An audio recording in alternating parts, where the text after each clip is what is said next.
कारं बिंदु संयुक्तं नित्यं ध्यायन्ति योगिनः कामदं मोक्षदं चैव ओंकाराय नमो नमः।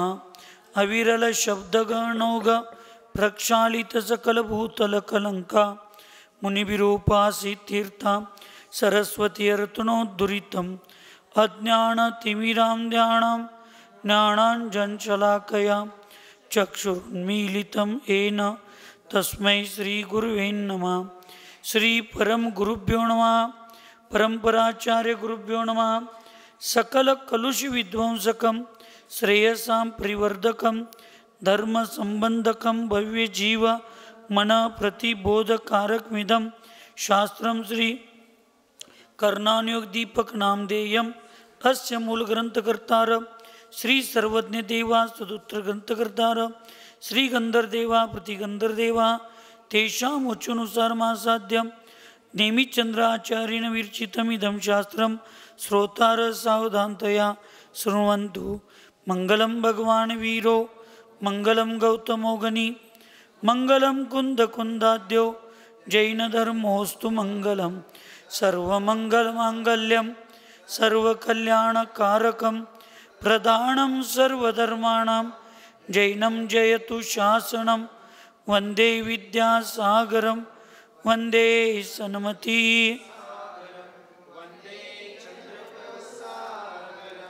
भक्त्या प्रणम्य वीरं सर्वज्ञं सर्वजन्तुहितदक्षं कर्णानुयोगदीपं कुर्वे स्वान्तस्तमो विघातार्थं।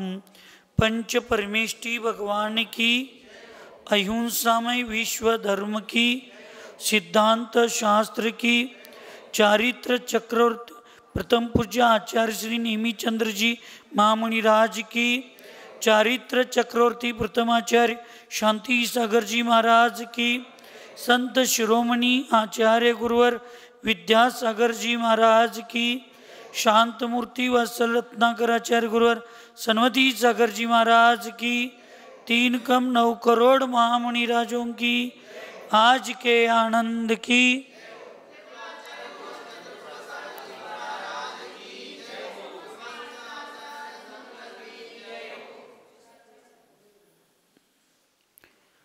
आचार्य भगवंत नेमिचंद्रजी महामुनिराज पूर्व चर्चेमध्ये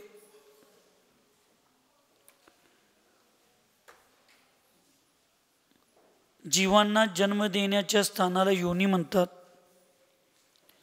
आणि ते योनिस्थान 3 प्रकारचं असतं। गर्भच्या अपेक्षेने इथे चालू आहे। वास्तविक आकार योनी आणि गुण योनी 2 भेद सांगितले आणि त्या आकार योनीचे 3 भेद सांगितले। शंकावर्त, कुर्मोन्नत आणि वंशपत्र। ज्या योनीचा आकार शंकासारखा असतो त्याला शंकावर्त योनी म्हणतात। अशी योनी असणाऱ्या जीवाला गर्भधारणा करण्याची त्यांच्यामध्ये क्षमता नसते।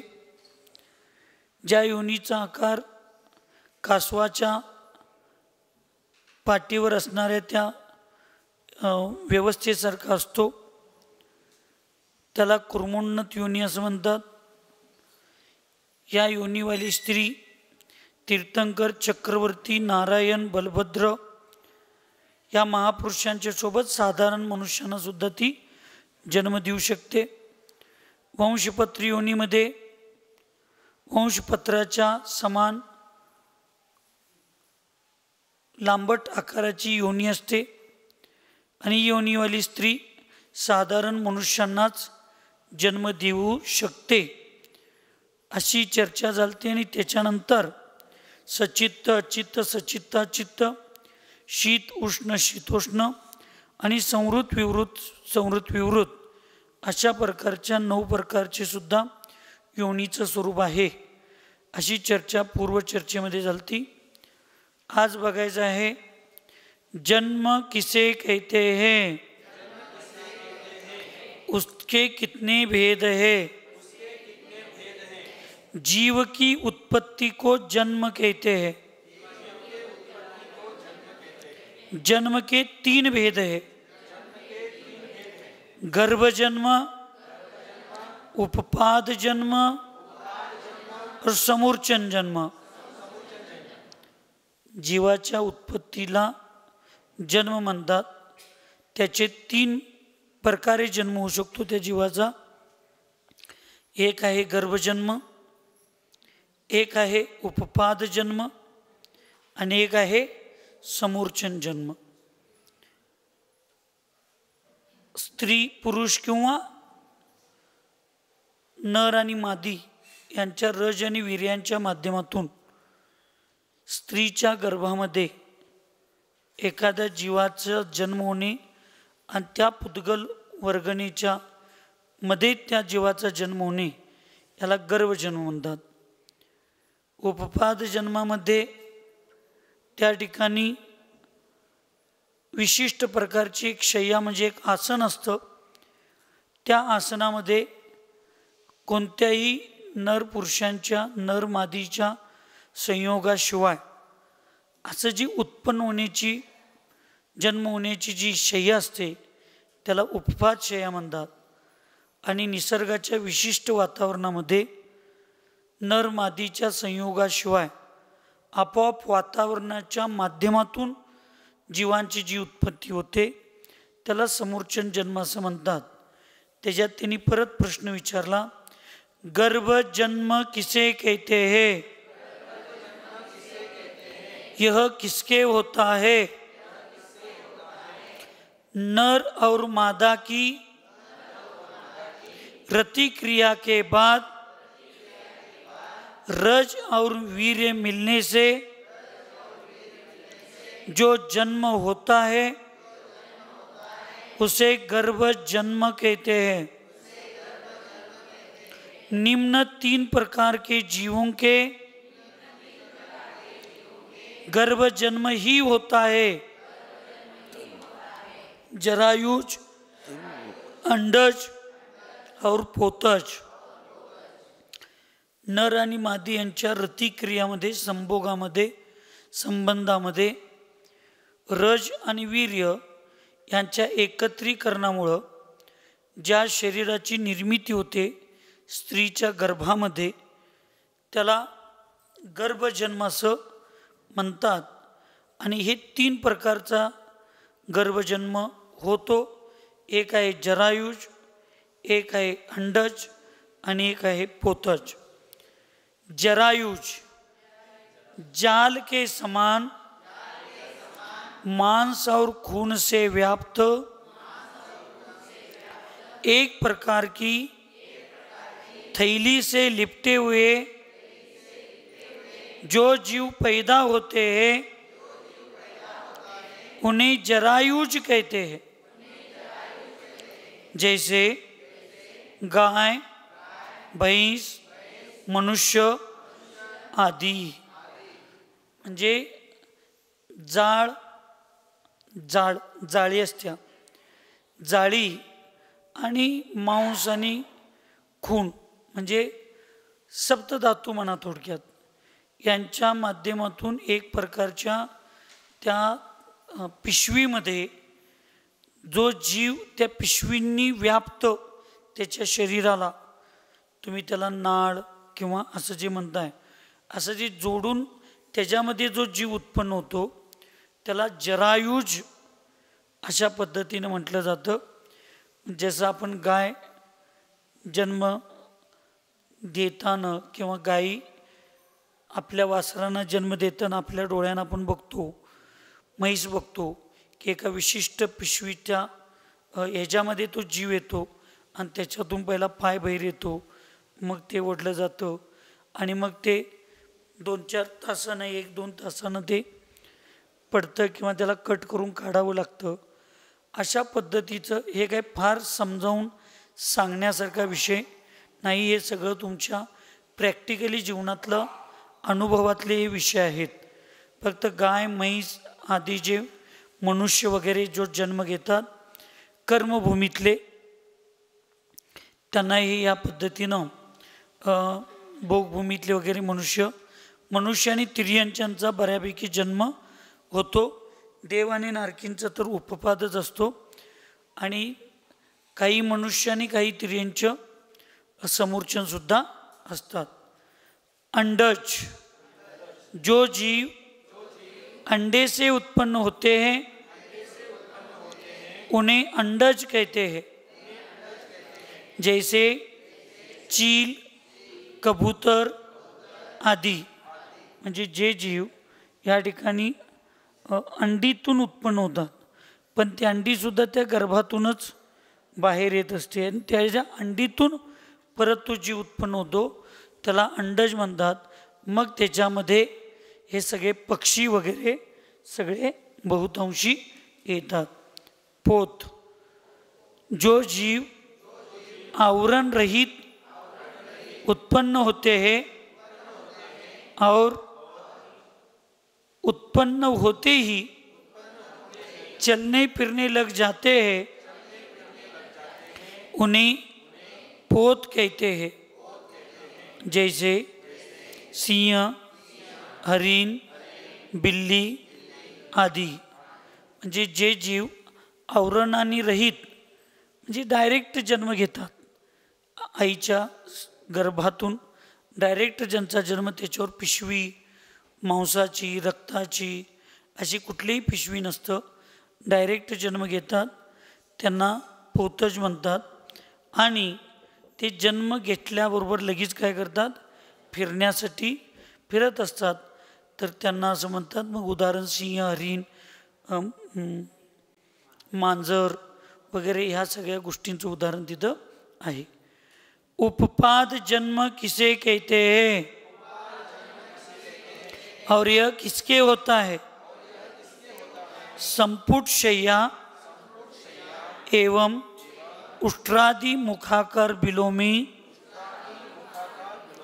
लघु अंतर मुहूर्त काल में ही जीव का उत्पन्न होना उपपाद जन्म है.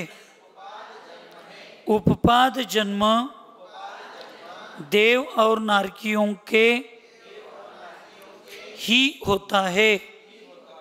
हाँ, संपुट शय्या म्हणजे देवगतीत एक आपलं हे बेड असते, अशा पद्धतीचे एक विशिष्ट शय्येचं स्थान, तिथंच जन्म सगळ्या देवींचा सगळ्या देवांचा तिथंच जन्म होतो. एक उदाहरण माझ्या लक्षात नाही, पण तरी पण हा जन्म सगळ्या पहिल्या दुसऱ्या स्वर्गामध्येच होतो असं काहीतरी आहे, किंवा तिसऱ्याच होतो.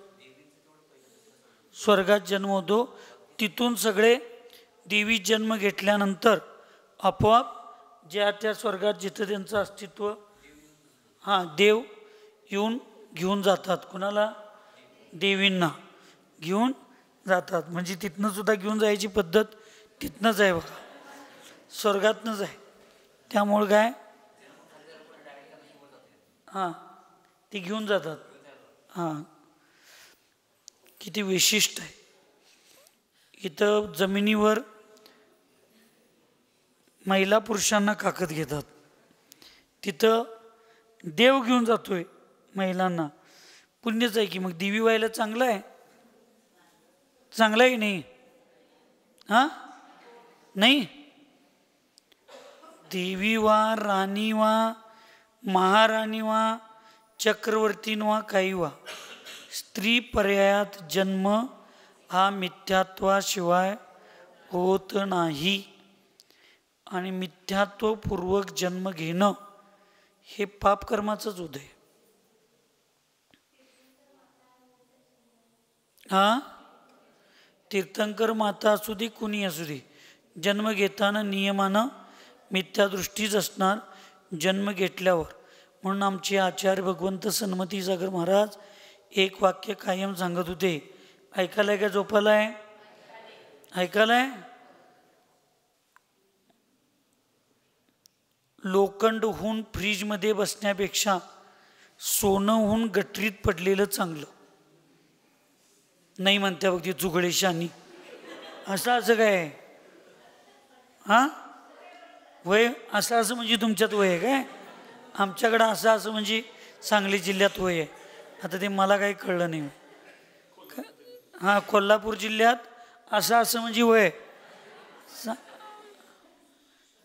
लक्षात ठेवा, लोखंड होऊन फ्रीजमध्ये सुखाचं बसण्यापेक्षा सोनं होऊन गटरीत पडण्याचा अर्थ काय? सम्यक्त्वासहित गरीब दरिद्री नाही तर नरकात जन्मलं तर चालेल, पण मिथ्यात्व सहित सुखाच्या स्वर्गात सुद्धा जन्मणं हे चुकीचं आहे. कारण जे शुद्ध सोनं असतं ते 1 वर्ष 2 वर्ष जरी गटरीत पडलं आणि त्याला जर काढलं, जरा पाणी टाकून जरा पुसलं तर ते परत चकाकायला चालू होतं. पण लोखंडाला फ्रीजमध्ये ठेवल्यानंतर त्याचं अस्तित्वच, त्याची शक्तीच गंजायला चालू होते, तो शक्तीहीन होतो. म्हणून मिथ्यात्व सहित आपण जे राहतो ना, ते आमच्या आत्म्याच्या शक्तीला ते आवरण घालण्याचंच काम करत असतं. त्यामुळं महिलांनो, एकमेकांच्या सांसारिक सुखाला बघून कधी भावनाचा आशा करू नका. द्रौपदी आर्यिका होती पूर्वभावात. एक वेश्या 5 महिला पुरुषांच्या बरोबर चालले होती. नुसता 1 मिनिटासाठी, थोड्या क्षणासाठी मनात तिनं भाव केली. किती भोग आनंदात असेली. 5 पुरुषांच्या बरोबर हिला शरीर संबंध करायला मिळतात. किती हिला आनंद येत असेल. एवढं काही क्षण भाव केली आणि लगेच नाही मी काय केलो, मी हरी काय, माझा आनंद वास्तविक आत्म्याचा तिच्यापेक्षा जास्त आहे आणि मी कशात पडलो, मी काय बोललो, लगी प्रायश्चित घेतली, सगळं केली. तरीसुद्धा हिंदू धर्मात जरी तिला 5 पतींची पत्नी म्हणून म्हटलं असलं तर जैन धर्मात फक्त अपवाद आला. पण जैन धर्मात असं काही ती 5 पतींची पत्नी म्हणून डायरेक्ट उल्लेख नाही. 1 क्षण नुसता भाव केलं तर हे भोगायला लागलं. नाही आम्ही तर दुसऱ्यांचं वैभव. तुम्ही असं कोण नाही सोडा. वैभव बघून जळणारे नव्ह. आता पुढं बोलणार आहे ते लगेच सुरेखा पुणेकर, हो अजून पुढं बोलू दे तर की जरा, काय ॲडव्हान्समध्येच हो. पण आज एवढी नैतिकता तुमची आमची ढासळलेली आहे. एक ठिकाणी संस्कृती अशी चालू आहे की आता आपण गाड्या जशा चेंज करतो तसे एकमेक पत्नी चेंज करून 2-2, 4-4 दिवस यांची पत्नी आमच्या घरात, आमची पत्नी त्यांच्या घरात, अशी संस्कृती चालू आहे. सांगणं माझं चुकीचं आहे मी साधू होऊन, पण तुमच्या मुलांच्याकडं, तुमच्या मुलींच्याकडं तुमचं लक्ष असलं पाहिजे. जन्माचा विषय म्हणून सांगालो आहे. जन्म घालणं म्हणजे आई नाही, ते तिर्यांची सुद्धा जन्माला घालतात. डुक्कर पण एका वेळेला 5-5, 6-6, 8-8 पिल्लांना जन्म घालते. म्हणून तिला आई ही संज्ञा कधी आली नाही. लक्षात ठेवा, ही ज्या त्या वेळेला आम्ही समजावून घेऊन आम्ही त्या पद्धतीनं केलं पाहिजे तर त्या गोष्टी सगळ्या होत्यात, नाहीतर होत नाहीत. या गोष्टी आम्ही समजावून घेतल्या पाहिजेत. बसा स्वाध्याय झाल्यावर ह्या गोष्टी समजावून घेतल्या पाहिजेत. आम्ही 7 वर्षाच्या पूर्वी मला कळलं होतं. 7 वर्षाच्या पूर्वी हे मित्र आपापल्या पत्नींना घेऊन पार्टीला ते जातात आता, आणि तिथं चिठ्ठ्या टाकायच्या, चिठ्ठ्या, आणि कुठल्या पुरुषाच्या हातात कुठल्या स्त्रीचं नावाची चिठ्ठी येईल त्यांनी त्या स्त्रीबरोबर 2-2, 3-3 दिवस त्यांचं त्यांनी राहायचं. हे आम्हाला सांगणं फार लज्जास्पद आहे ही गोष्ट, पण साधूंना ही गोष्ट आता सांगायची वेळ या लागले. कारण आमची मुलं, आमच्या मुली लांब लांब कॉलेजमध्ये शिकायला ते चाललेत. त्यामुळं आपलं लक्ष आपल्या मुलांच्याकडं, मुलींच्याकडं, विवाह झाल्यानंतर सुद्धा मुलांच्याकडं, मुलींच्याकडं. आमची मुलं मुली असल्या कुठल्या संस्कारात आहेत का, असल्या कुठल्या संपर्कात आहेत काय, त्यांचे मित्रमैत्रिणी कोणत्या विचाराचे आहेत, ते कसले आहेत, ह्या सगळ्याची माहिती घेऊन आपल्या संस्कृतीला सुरक्षित ठेवणं अत्यंत गरजेचं आहे, लक्षात ठेवा. अन्यथा पाश्चात्य संस्कृतीचा वास आणि पाश्चात्य संस्कृतीचा दुर्गंध एक झळ आता भारतीय संस्कृती या लागले. याला ज्या त्यावेळेलाच नाही थांबवलो तर परत ती संस्कृती संपून जाईल आमची आणि आपल्यात आणि पाश्चात्य संस्कृतीच्या वातावरणात काय बदल राहणार नाही. म्हणून जन्मजीव आले, जन्माचा विषय आला म्हणून संस्काराविषयी सांगावंसं वाटलं म्हणून आम्ही सांगतो. म्हणून या ठिकाणी असे एक शय्या असते, शय्या तिथं त्याचा जन्म होतो. तो देवगतीमध्ये जो जन्म होतो त्याला संपुष्ट शय्या म्हणतात. आणि उष्ट्रादी म्हणजे उंटाचं मान असते ना, त्या मानासारखं असं पैपासारखी शय्या असते. ती कुठं असते? नारकी. बीड नाही, बीड वेगळं. ही जन्म घेण्याचं स्थानच. हे जन्म त्याच्यात काय असतात? नुसता ते पैपासारखं नसतात. ते जन्म घेतल्यानंतर परत बिळात जातात राहायला. पण ही बिळ हे असं असतं आणि त्याच्यात परत असे भाल्यासारखे त्याला टोकदार शस्त्र असतात आत पण, म्हणजे त्याला थडकडत थडकडत ते जन्मायचं. आणि जिथं पडतात जन्म घेतात तिथं तर वर तोंड करून भाले आणि तलवारीसारखे शस्त्र असतात. त्याच्यामध्ये ते जीव पडतात. नुसता पडून अडकत नाहीत, परत उड्या म्हणजे उंच जायचं आणि परत खाली पडायचं. ऐकताना एवढं आपल्याला वाईट वाटतंय स्तवन, मग डायरेक्ट जन्म घेताना कसा अनुभव येत असतील. म्हणून आपल्याला अशा ठिकाणी आपला जन्म होऊ नये याच्याकडं लक्ष आपल्या सगळ्यांचं असणं फार गरजेचं आहे. म्हणून नरकामध्ये अशा जीवांचा जन्म होण्याची त्याची जी शय्या असते त्याला उष्ट्रादी शय्या म्हणतात. आणि लघु अंतर्मूर्तामध्ये किती? लघु अंतर्मूर्त म्हणजे किती आहे? एक अवली एक समय. एक समय आणि एक अवलीला लघु अंतर्मूर्त म्हणतात. एक समय कमी 48 मिनिटाला उत्कृष्ट अंतर्मूर्त म्हणतात. आणि याच्यामधला जो सगळा भाग आहे, सगळे भेद आहेत, त्याला मध्यम अंतर्मूर्त असं म्हणतात.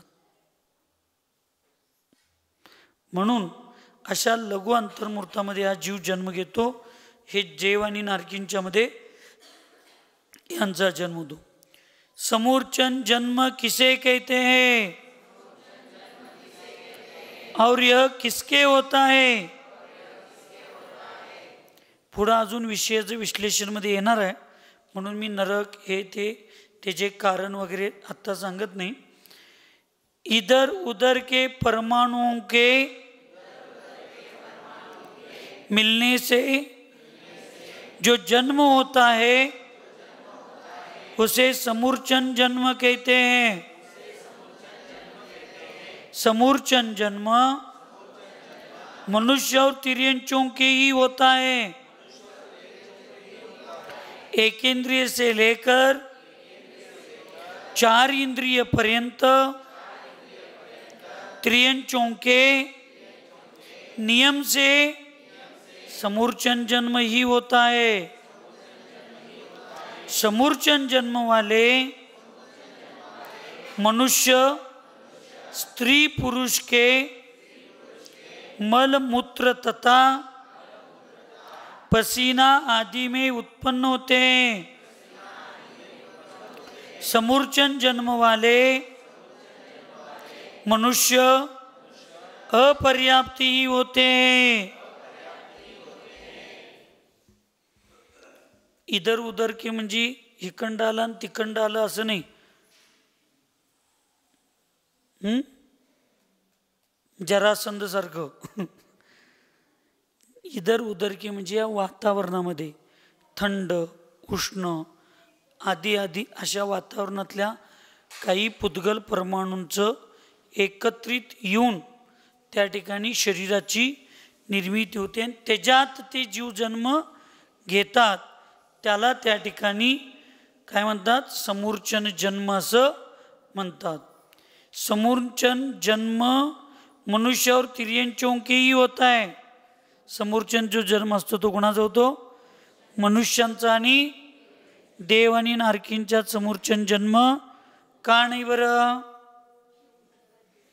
वैक्रिक शरीर, उपपाद शय्या, हे सगळे त्याला निमित्त संज्ञी पंचेंद्रियच. आणि मग मनुष्य पण संज्ञी पंचेंद्रिय समूर्छन असतात, पण ते देव आणि नारकी. कारण समूर्छन जीवांचं आयुष्य अल्प आयुष्य असतं आणि देव आणि नारकींचं जीवन हे दीर्घायुष्य असतं. कमीत कमी 10,000 वर्ष आहे. किती? कमीत कमी. आणि जास्तीत जास्त 33 सागर. अशी अनेक कारणं आहेत. हेच कारण मी सांगत नाही अल्पायू आणि दीर्घायू, पण त्या ठिकाणी समूर्छन जीवाचं एक विशिष्ट म्हणून सांगितलं. तिथं काय म्हणतात?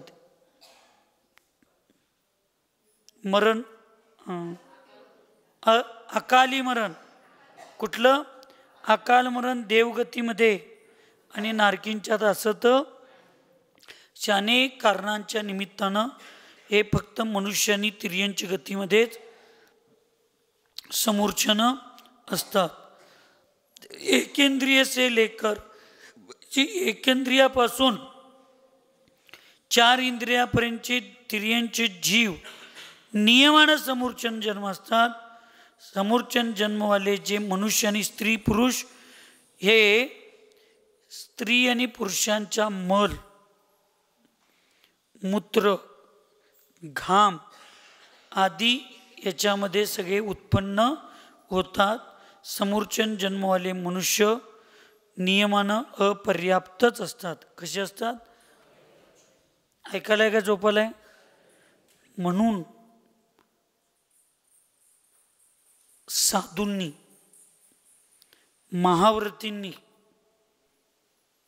कधीही शौचाला जाताना 1 नंबर 2 नंबर दीर्घशंका लघुशंकेला जात असताना मोकळ्या जागेमध्ये, खुल्या जागेमध्ये, अचित्त म्हणजे जिथं जीवांचं स्थान नाही असं प्रासूक जागेमध्ये का जायला सांगितलं? तर या मलमूत्रांच्या माध्यमातून असे समूर्छन मनुष्यच पुरुषांच्या स्त्रियांच्या मलमूत्रातून जे उत्पन्न, बाकी किडे वगैरे होणं भाग वेगळं, पण याच्यात संज्ञी पंचेंद्रिय मनुष्यांची उत्पत्ती होऊ शकते. म्हणून हात पाय धुणं, मलमूत्राच्या जागा शुद्ध ठेवणं आदी आदी या सगळ्या गोष्टी कशासाठी सांगितल्यात? एक तर त्याच्यात संज्ञी पंचेंद्रिय मनुष्य समूर्छन जीवांची उत्पत्ती होऊ शकते, त्याच्या माध्यमातून अन्य जीवांची उत्पत्ती होऊ शकते. त्यामुळे त्याला बाहेर सुकी वाळल्या जागेत अशा ठिकाणी लॅट्रिन बाथरूममध्ये कधीही महाव्रतींनी मलमूत्र विसर्जन करायचं नसतं. कारण ते शौचकूपामध्ये साठल्यानंतर अनेक असंख्यात त्रस्कायिक जीवांची उत्पत्ती होते आणि त्याच्या हिंसेचा दोष लागतो. पण आज असे साधू तुम्हाला फार समाजात आवडतात का? कुठं काडगीला घेऊन जायला 4 पोरं, कुठं त्यांच्यावर पावसात भिजत जावा, थंडीत करत जावा, एक खोली दिलं म्हणजे आहारला तेवढं नेलं, बाकी महाराजांना तुम्हाला काय करायचं आहे ते. साधू पण आळशी आणि श्रावक पण आळशी. पण हे साधूंच्यासाठी पण अहिंसा महाव्रताला दोष आहे आणि अशी व्यवस्था करून देणाऱ्या श्रावकांना सुद्धा साधूंच्या महाव्रतात दोष लावलेल्याचं पापाचे भागीदारी व्हावं लागतं, हे लक्षात ठेवा. म्हणून शहरी भागामध्ये ज्या भागात मलमूत्र विसर्जन करण्याची प्रासूक शुद्ध व्यवस्था आहे अशाच ठिकाणी आचार्षींच्या संघ, आचार्षींच्या सारखे महान अन्य पण अजून साधू चांगले आहेत. ते सगळे साधू पहिला विचारतात, पहिला चातुर्मास करताना कुठलीही एक तिथं दीर्घ, त्या बाळाला बसवून घ्या व्यवस्थित, फिरवू नका सारखं, नाही तर पंजन काढा आणि माझ्या पुढं आणून ठेवा. मग त्या ठिकाणी पहिली चौकशी, जे खरे साधू असतात, तुम्ही चौका किती लावणार आहे, तुमचं राहण्याची खोल्या चांगल्या आहेत काय महाराजांच्या, हे असलं काही विचारत नाहीत. ज्या साधूंना निर्दोष चर्या करायची असते ते पहिले विचारतात, आपके यहाँ शुद्धि की व्यवस्था प्रासूक अच्छी है क्या. म्हणून या गोष्टी समजावून घ्यायच्या. तुम्हाला सगळ्यात सोपं, समूर्चन जीवाबद्दल तुम्हाला लगेच पटेल असं तुमचं एक उदाहरण द्या बघूया.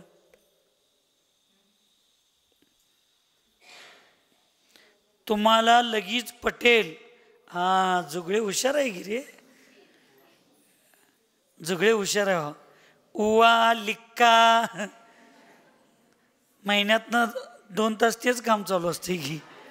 हे तुमचं नव्हे, जनरली सांगायला असते की नाही. विशिष्ट वातावरणामध्ये ते जीव तयार झाले, त्याला समूर्चन म्हणतात. हे मुंग्या तुम्ही एखादं अन्न पडलं म्हणून साधूंना आहार देताना का काळजीपूर्वक आहार द्यायचा असतो, अन्न खाली पडून का द्यायचं नाही, आणि जसं तुम्हाला काळजीपूर्वक द्यायला सांगितलं तसं आम्हाला सुद्धा घेताना काळजीपूर्वक का घ्यायचं म्हणून सांगितलं. तर त्या पात्राला सोडून बाहेर जर जमिनीवर अन्न वगैरे पडलं, दूध वगैरे पडले, एखादं सरबत, फळांचे रस वगैरे पडले, आणि एखाद्या साधूंना आहार घेण्यासाठी थोडा वेळ लागत असेल, तब्येत चांगली नसते म्हणून, किंवा आजारी असतात, उपवास झालेले असतात, अंतराय असतात, काही जणांच्या इथल्या पैपा बारक्या असतात त्यामुळं हळूहळू जाते. काही आमचं काय घट्ट आहे, किती काय सांगली कारखान्याचं क्रशरच आहे, धडक योजनाची पैपगत काम आहे, किती पण घाला कसं पण घाला. पण काही वेळेला साधूंचं बारीक असतात, काही साधू नाजूक असतात. तर त्यावेळेला जर खाली पडलेलं अन्न अर्धा पाऊण तास 1 तास जर आहारला वेळ, कुठल्याही शास्त्रात दोष आहे म्हणून सांगितलं नाही.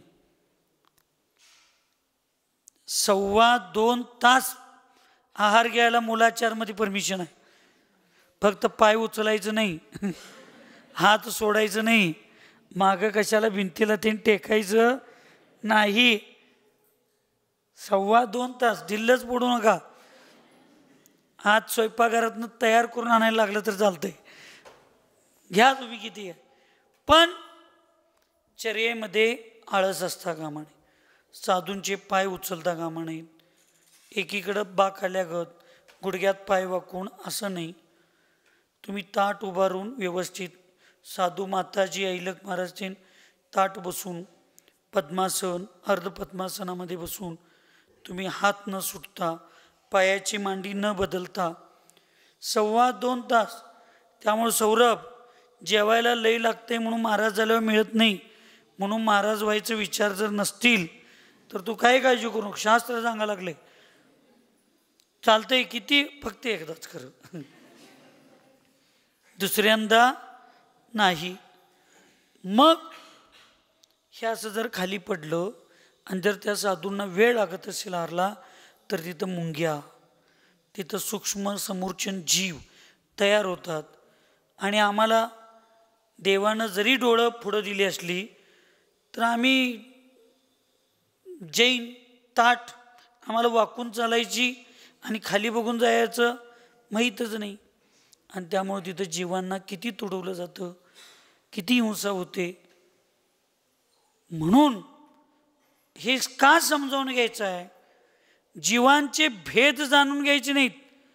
आमच्या निमित्तानं असं कुठे जीव उत्पन्न होतील का, आणि तिथे हिंसेचा दोष आम्हाला लागेल का, ह्याच्यासाठी जाणून घ्यायचं आहे. व्याख्या पाठ करायची नाहीत केवळ आपण. म्हणून खरकट भांडी बायकांनो आता इथनं जाऊन धुवायचं नाही, सकाळच्या भांडी, आणि संध्याकाळच्या भांडी उद्या सकाळी धुवायचं नाहीत. त्या भांड्यामध्ये सुद्धा जे खरकट असतं त्याच्यात समोरचे जीव प्रतिमादारी व्रती लोकांनी तर, म्हणून मी नियम दिलोय संघातल्या सगळ्यांना की ब्रह्मचारिणींनी लगेच आपल्या ताटली धुवायच्या. तुम्ही आता 11 वाजता जेवला, तसंच ताटली नेऊन नाणीत ठेवला आणि ते चौकेवाले जीवन मग जेवल्यावर सकाळपासून काम केलेले असतात, झोपून